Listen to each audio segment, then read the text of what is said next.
Edward's Day Out. Once upon a time there was a little engine called Edward. He lived in a shed with 5 other engines. They were all bigger than Edward and boasted about it.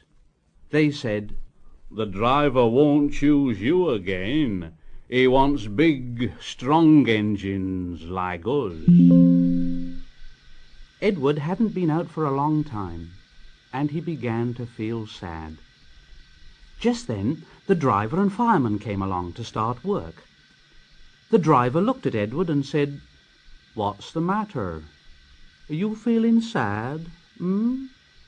Would you like to come out today? And Edward said, "Oh yes, please."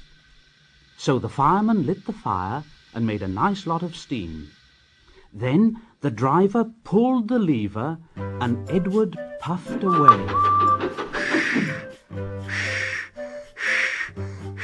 And he blew his whistle. "Look at me. Look at me. Look at me. Look at me. Look at me. Look at me." The other engines were very cross at being left behind, and away went Edward to get some coaches. "Look at me. Look at me. Look at me. Look at me."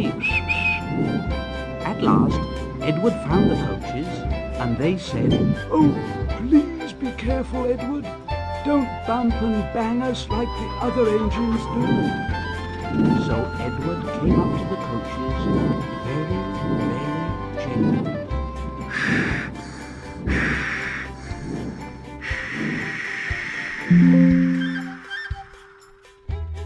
And the shunter fastened the coupling. The coaches were very pleased. "Thank you, Edward. That was kind. We are glad you're taking us today." Then they went to the station where the people were waiting. "Here we are. Here we are. Here we are. Here we are. Here we are."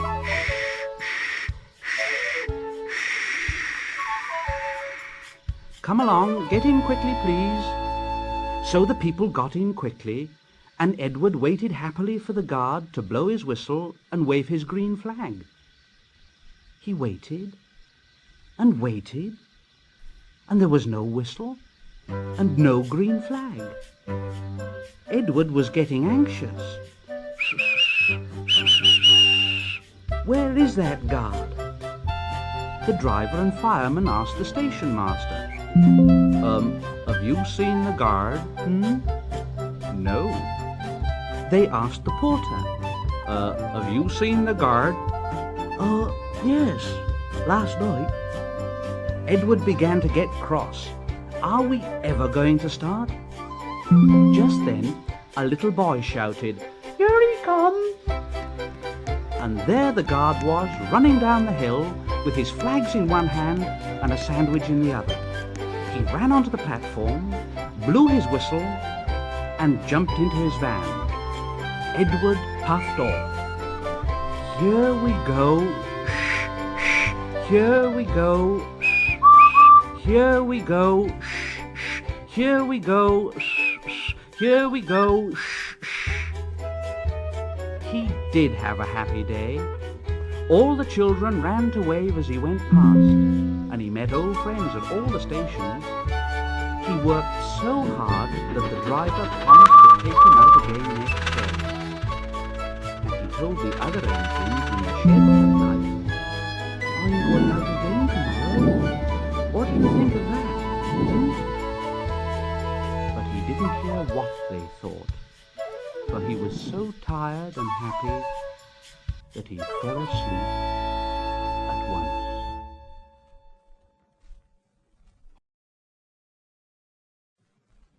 Edward and Gordon. One of the engines in Edward's shed was called Gordon. He was very big and very proud. "You watch me this afternoon, little Edward. When I rush through with the express, that'll be a splendid sight for you." Just then, his driver pulled the lever. "Goodbye, little Edward. Look out for me this afternoon. Goodbye, little Edward." Edward went off too, to do some shunting. Edward liked shunting. It was fun playing with trucks. He would come up quietly and give them a quick pull, and the trucks would scream out, "Oh, oh, oh, oh, oh, oh, oh, oh, oh, oh, Oh, whatever's happening? Then Edward would stop quickly, and the silly trucks would bump into each other. "Oh, oh, oh, oh, oh, oh, oh, oh, oh." Edward pushed them until they were running nicely, and when they weren't expecting it, he would stop. One of them would be sure to run onto the other line. Edward played till there were no more trucks. Then he stopped to rest. Presently, he heard a whistle. And Gordon came puffing along very slowly and very crossly.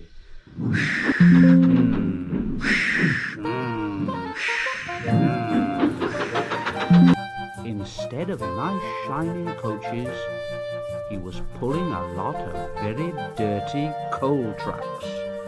A goods train. A goods train. The shame of it. The shame of it. The shame of it. Oh dear. Oh dear. He went slowly through with the trucks clattering and banging behind him. Edward laughed and went to find some more trucks. Soon afterwards, a porter came and spoke to Edward's driver. "Yeah, Gordon can't get up the hill. Will you take Edward and push him, please?" They found Gordon halfway up the hill, and he was very cross. His driver and fireman were talking to him severely. "You're not trying, Gordon. You're not trying at all."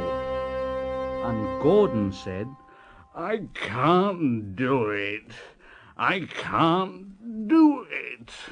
The noisy trucks hold an engine back so.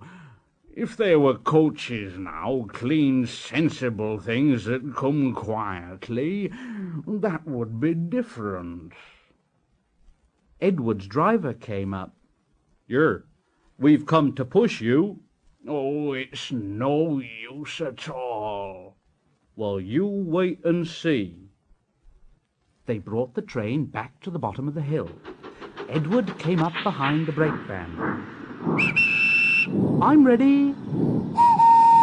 "It's no good." The guard blew his whistle, and they pulled and pushed as hard as they could. Gordon pulled. "I can't do it. I can't do it." Edward pushed. "I will do it. I will do it." "I can't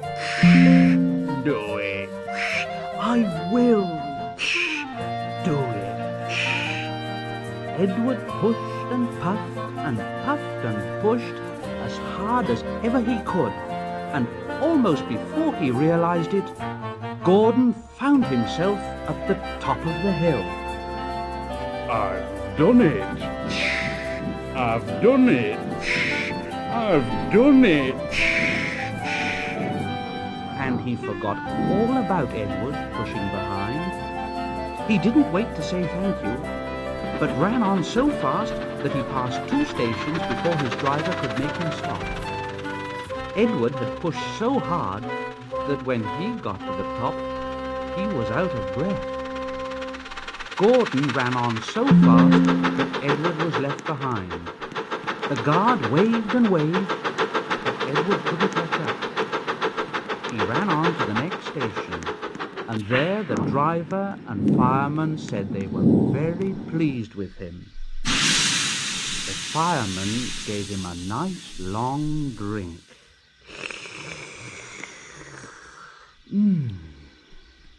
And the driver said, "I'll get my paint out tomorrow and give you a beautiful new coat of blue with red stripes.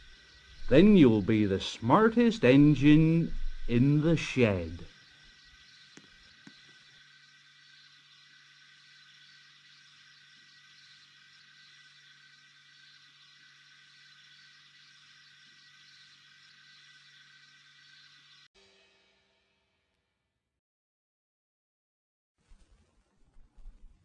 The Sad Story of Henry. Once an engine attached to a train was afraid of a few drops of rain. It went into a tunnel and squeaked through its funnel and never came out again. The engine's name was Henry. His driver and fireman argued with him, but he wouldn't move. He said, No, I shan't come out, so there. The rain will spoil my lovely green paint with red stripes. No. The guard blew his whistle till he had no more breath, and waved his flags till his arms ached. But Henry stayed in the tunnel and blew steam at him. Go away. Go away. I'm not going to spoil my lovely green paint and red stripes for you. The passengers came and argued too, but Henry would not move. No! No! Leave me alone. A fat director who was on the train told the guard to get a rope. Fetch a rope, will you? That's right. Now, Henry, we will pull you out. But Henry only blew steam at him and made him wet. Leave me alone. They hooked the rope on, and all pulled except the fat director.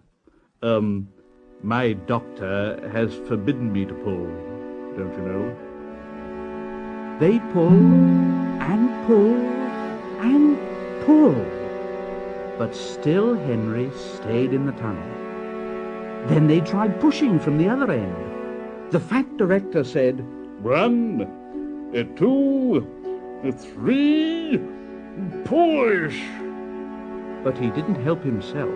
He said, My doctor has forbidden me to push. they pushed and pushed and pushed, but still Henry stayed in the tunnel.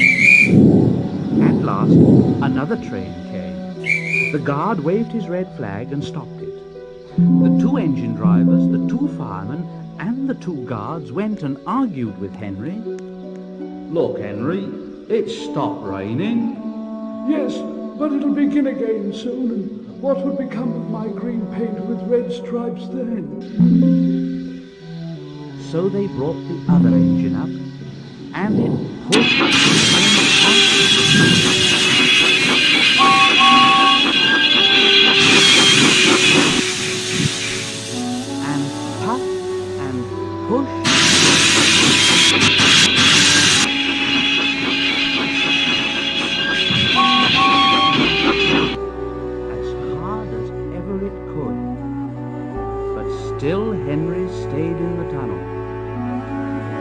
So they gave it up, and the fat director told Henry, "We shall leave you there for always and always and always."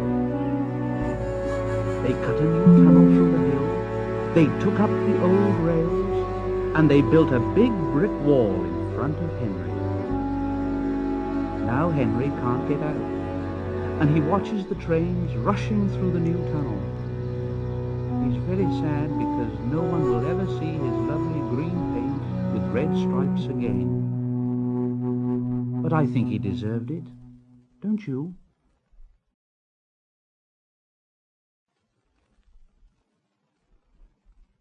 Edward, Gordon, and Henry. Edward and Gordon often went through the tunnel where Henry was shut up. Edward would say, "Hello," and Gordon would say, "Serves you right." Poor Henry had no steam to answer. His fire had gone out. Soot and dirt from the tunnel roof had spoiled his lovely green paint and red stripes. He was cold and unhappy, and wanted to come out and pull trains too. Gordon always pulled the express. He was proud of being the only engine strong enough to do it. There were many heavy coaches full of important people like the fat director who'd punished Henry. Gordon was seeing how fast he could go. Faster, faster, faster, faster. Faster, faster, faster, faster. Faster, faster, faster, faster. And the coaches went.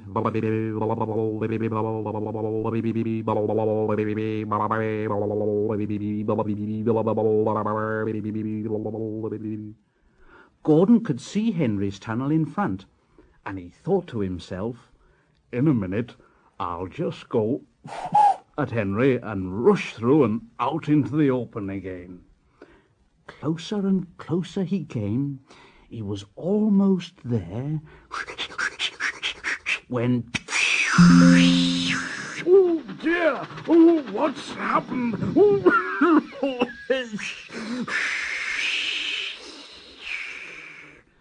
Gordon was in a cloud of steam and going slower and slower.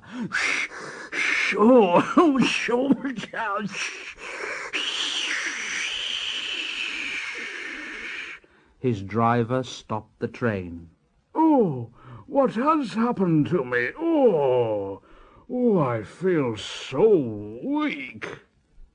And the driver said, "You've burst your safety valve. You can't pull the train any more."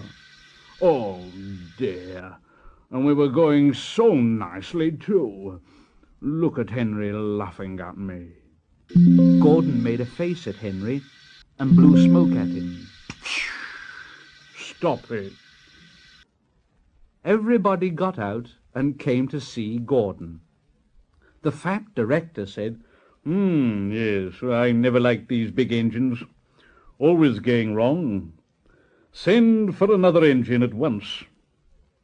While the guard went to find one, they uncoupled Gordon and ran him onto a siding out of the way. The only engine left in the shed was Edward. Edward, Gordon isn't feeling very well. Will you come and pull his coaches for him?" "Well, I'll try." Gordon saw Edward coming. "Oh, he's no use. Edward can't pull a train." Edward puffed and pulled and pulled and puffed, but he couldn't move the heavy coaches. "I told you so. Why not let Henry try, And the fat director said, "All right, I will. Henry, will you help pull this train?"